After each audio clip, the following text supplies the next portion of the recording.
आज हमारा हिंदू समाज क्या अपने हिंदुत्व को लेके सामान्य परिस्थिति में है? कोई जवाब देना चाहेगा क्या कि आज हमारे समाज की सामान्य परिस्थिति में इसमें हम लोग लव जिहाद पर एक विशेष वक्ता के द्वारा यह जो 28 मई 2025 को आयोजन होने जा रहा है, वीर सावरकर जी की 142वीं जो हमारे साथ वो विचार साझा करेंगी जो आगामी वीर सावरकर जयंती के उपलक्ष्य में होने वाले आयोजन के विषय में है।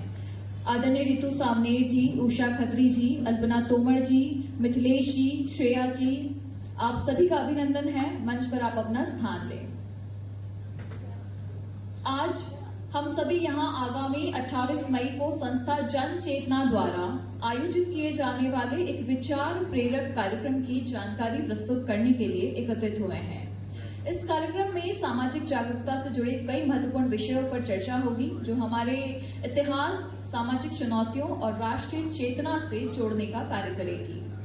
उक्त आयोजन शहर के प्रमुख हिंदू संगठनों एवं हिंदू बालिकाओं, महिलाओं को जागरूक एवं सचेत करने के उद्देश्य से आयोजित किया जा रहा है।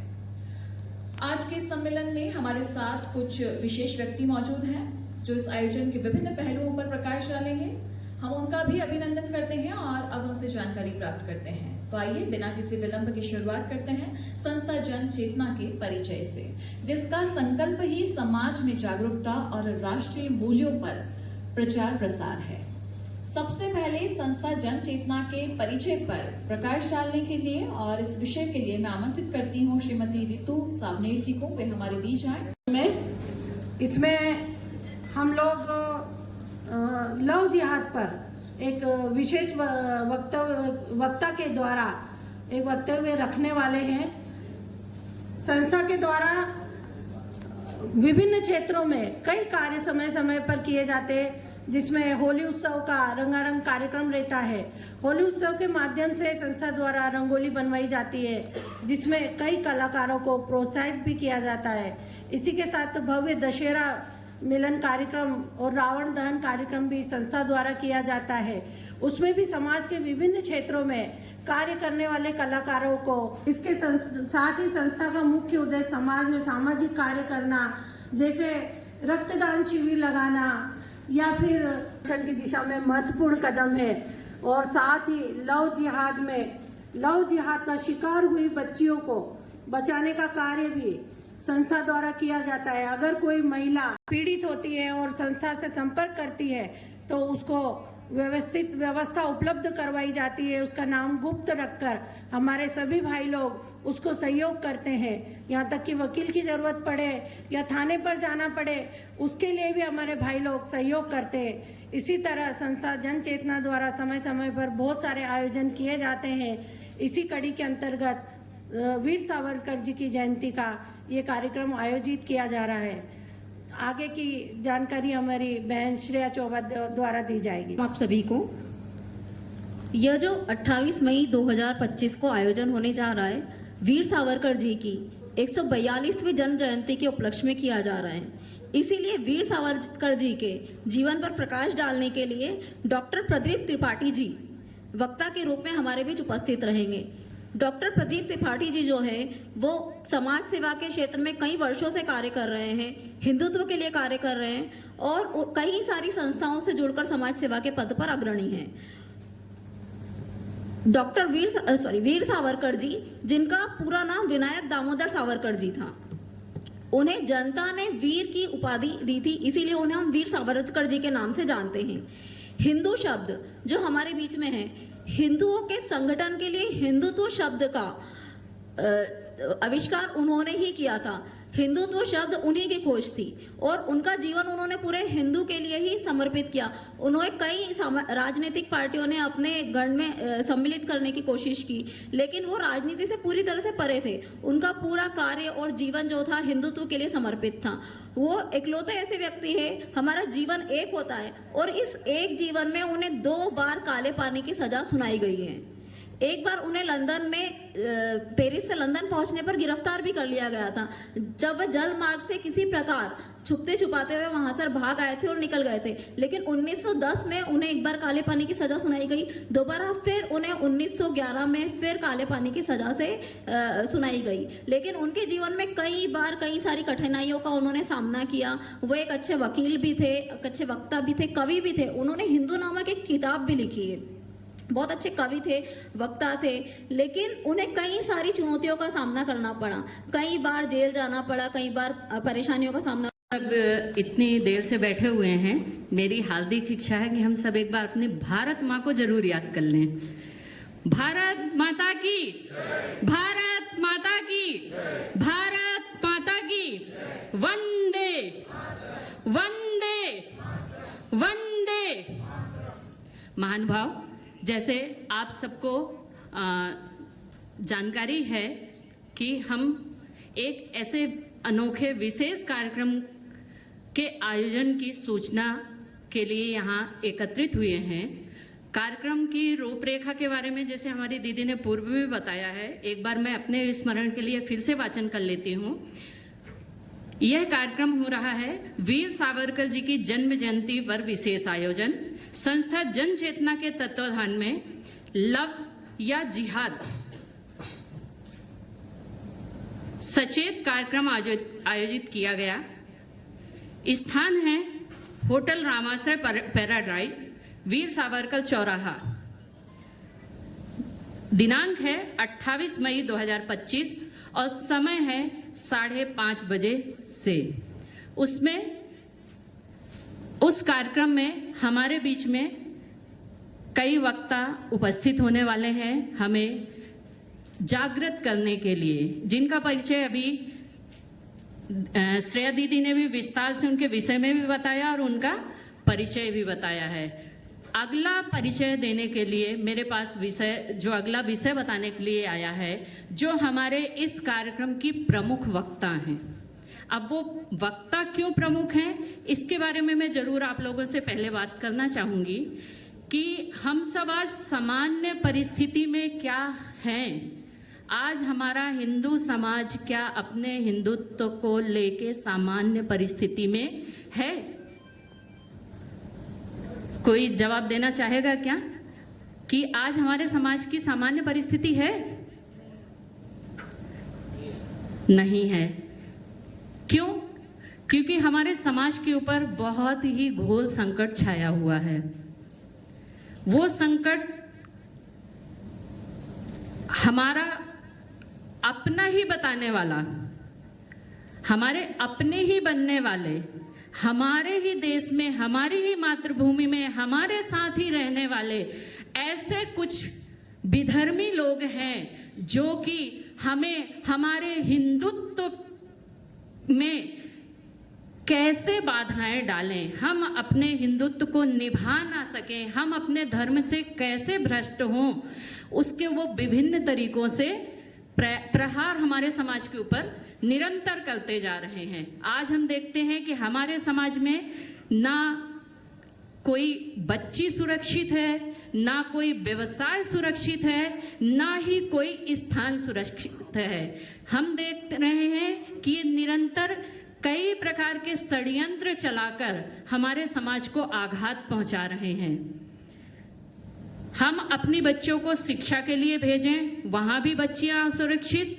हम व्यवसाय के लिए बाहर निकलते हैं, हमारे भाई, हमारे बंधु, हमारी बहनाएं, वहाँ भी असुरक्षित। और यदि हम प्रोफेशनल कुछ कर रहे हैं, वहाँ भी असुरक्षित। यहाँ तक कि आज हम अपने घर पर भी नहीं रह पा रहे हैं। यदि हमारे आसपास ऐसे 2-4 घर हो गए हैं विधर्मियों के, उस कॉलोनी में जाके पूछिए हमारे हिंदू धर्म भाइयों बहनों या परिवार की स्थिति को। पर इससे भी सबसे ज्यादा ज्वलंत मुद्दा जो आया है, जिहाद शब्द ऐसा है कि उसे हम किसी भी चीज से जोड़ सकते हैं, यानी वो हमारे साथ जिहाद कर रहे हैं। अब जिहाद कितने प्रकार के हो रहे हैं, ये हम सब अपने दैनिक जीवन में इसका एक संबंध बता सकते हैं कि ये जिहाद कोई ऐसा एक विषय नहीं है कि केवल एक ही तरह का जिहाद हो रहा है और हम सुन के और उसको अनदेखा कर दें। हमारे सभी भाई बंधुओं को पता है कि हमारे साथ किस किस तरह के जिहाद हो रहे हैं। हमारे साथ धर्म के संबंध में जिहाद हो रहा है, हमारे साथ भूमि के संबंध में जिहाद हो रहा है, हमारे साथ अवैध धंधे जो करके व्यवसाय के संबंध में जिहाद हो रहा है। यानी कि कोई एक व्यक्ति अकेला ये काम नहीं कर रहा है, एक पूरे षड्यंत्र के तौर पर कई लोग मिलकर, पर्दे के पीछे कई लोग होते हैं और सामने हमें कुछ एकाध लोग ही दिखते हैं। इस तरह ये पूरा षड्यंत्र बनाकर, कई लोगों की टीम बनाकर, और ये अपराध या हमारे हिंदुत्व को क्षति कैसे पहुंचे, इसके लिए वो निरंतर प्रयास कर रहे हैं। हम देख रहे हैं कि हमारे जो आसपास का माहौल है, हम यदि सामान्य किसी से चर्चा करते हैं ना, तो उनको लगता है कि इनका पर्सनल विद्वेष हो सकता है। इसलिए ये, क्योंकि भाईचारा जैसा शब्द हमारे समाज में बहुत व्याप्त है, जो हम चाहते भी हैं कि हम भाईचारा बना के ही रहें, पर वो क्या कर रहे हैं, वो भाई बन के हमें चारे की तरह उपयोग कर रहे हैं। ऐसी दुखद घटनाएं हमारे सामने आई हैं। अभी वर्तमान में आप देखें कि लव जिहाद के इतने बड़े बड़े कांड हमारे सामने आए हैं, बिल्कुल त्वरित, एक सप्ताह के अंदर ही देखें। हम सबको पता है, भोपाल है, इंदौर है, देवास है, उज्जैन है। पहले हम यदा कदा ऐसी घटनाएं सुनते थे, पर आज तो ऐसा लग रहा है कि जैसे एक सामने से तो आक्रमण नहीं कर पा रहे हैं, वो हमसे प्रत्यक्ष लड़ाई तो नहीं कर रहे हैं, पर हमारे समाज को, हमारे परिवार को नष्ट कैसे करना है, ये उन्हें जन्म के साथ ही शिक्षा दी जा रही है। उन्हें ऐसी ट्रेनिंग दी जा रही है कि वो बचपन से ही ऐसे कार्य कर रहे हैं कि हमारे समाज में, चाहे वो नर्सरी क्लास की बच्चियां हों, आज उन्हें भी फेस करना पड़ रहा है। मतलब नर्सरी क्लास में हम भेज रहे हैं, वहां भी हमारी बच्चियां सुरक्षित नहीं हैं। प्रोफेशनल यदि जाके कहीं जॉब कर रही है, आज 40 साल 50 साल की महिला है, वहां भी वो सुरक्षित नहीं है। एक अभी तक हम सुनते थे कि बेटियों को सशक्त बनाओ, यानी कि हथियार चलाना सिखाओ तो बेटियां सुरक्षित होंगी। पर इतने दुख की बात है कि आप सब अभी ज्वलंत मुद्दा देख रहे हैं कि शूटिंग एकेडमी, जो कंपटीशन में शूटिंग करती हैं लड़कियां, उस एकेडमी में जितना बड़ा ये लव जिहाद का मामला सामने आया है कि बंदूक चलाने वाली भी लड़की अपने आप को बचा नहीं पाई है। तो क्या ये वो समय है कि केवल कहने मात्र से हमारी सुरक्षा हो जाएगी? यहां तो हमें प्रत्यक्ष दिख रहा है कि बेटी के हाथ में बंदूक है, बेटी को बहुत अच्छा निशाना लगाना आता है, प्रतियोगिता जीत के आ रही है, पर वो इन असुरों के चक्कर से अपने आप को सुरक्षित नहीं रख पा रही है। आज बेटी हमारे पास सुरक्षित है, एक उदाहरण मैं दे रही हूं, पर घटना उसके साथ भी घट जाती है। तो केवल अस्त्र शस्त्र सीखना, या हमारे साथ हम जब भी निकले अपने भाई बंधु परिवार के साथ निकले, ज्ञान बहुत दिया जाता है ना कि अकेले मत जाओ, तो क्या हम बेटी अपने पिताजी के साथ स्कूल पढ़ने जाएगी? ये स्वाभाविक है कि यदि परिवार का कोई भी व्यक्ति रहा तो उसके सामने तो कोई गलत हरकत नहीं कर पाएगा, परंतु परिस्थितियां ऐसी हैं कि जहां हर जगह परिवार उपस्थित नहीं हो रहा है। तो ये जो कार्यक्रम अभी आया है हमारे सामने, हमारी जो संस्था जन चेतना है, इन्होंने जो ये कार्यक्रम, विशेष आग्रह है कि सब अधिक से अधिक संख्या में इस कार्यक्रम में अवश्य पधारें और इस कार्यक्रम को सफल बनावे। यह कार्यक्रम सामाजिक जन जागरण के लिए है और इस कार्यक्रम का प्रथम उद्देश्य यही है कि इस कार्यक्रम के द्वारा हमारी बच्चों की सुरक्षा लव जिहाद से किस प्रकार की जाए। जय हिंद, जय भारत। जय श्री राम। हमारी तरफ से जो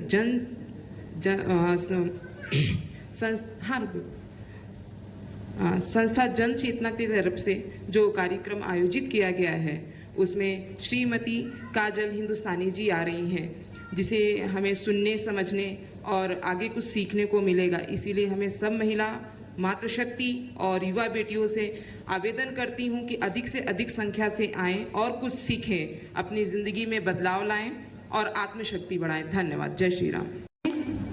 वीर सावरकर जी की जयंती पर विशेष आयोजन किया जा रहा है, जिसमें सभी युवा बेटियों को लव जिहाद से कैसे सचेत होना है ये बताया जाएगा।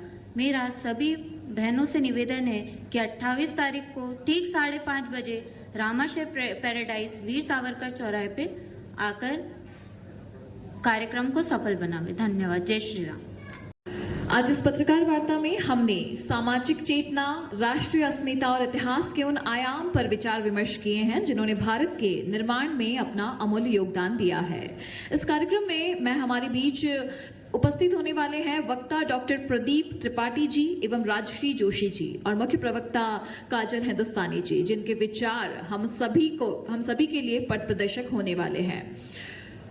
एक छोटे से सार के साथ अपनी बात खत्म करना चाहूंगी। इस विशेष अवसर पर मीडिया जगत से जुड़े सभी मित्रों का, पत्रकार बंधुओं का, चित्र संवाददाताओं का तथा समाचार जगत के सभी प्रतिष्ठित सदस्यों का संस्था जन चेतना की ओर से आयोजित होने वाले आगामी व्याख्यान कार्यक्रम में दिनांक 28 मई, जो कि वीर सावरकर जयंती और मां अहिल्याबाई के शताब्दी महोत्सव के उपलक्ष्य में आयोजित किया जाने वाला है। आप अपने समय और कलम के माध्यम से सत्य और सामाजिक मूल्यों पर प्रचार करते हैं। आप सभी की उपस्थिति इस कार्यक्रम को और भी अर्थपूर्ण और प्रभावशाली बनाती है। मैं आप सभी से भी निवेदन करती हूँ कि 28 मई को आप सभी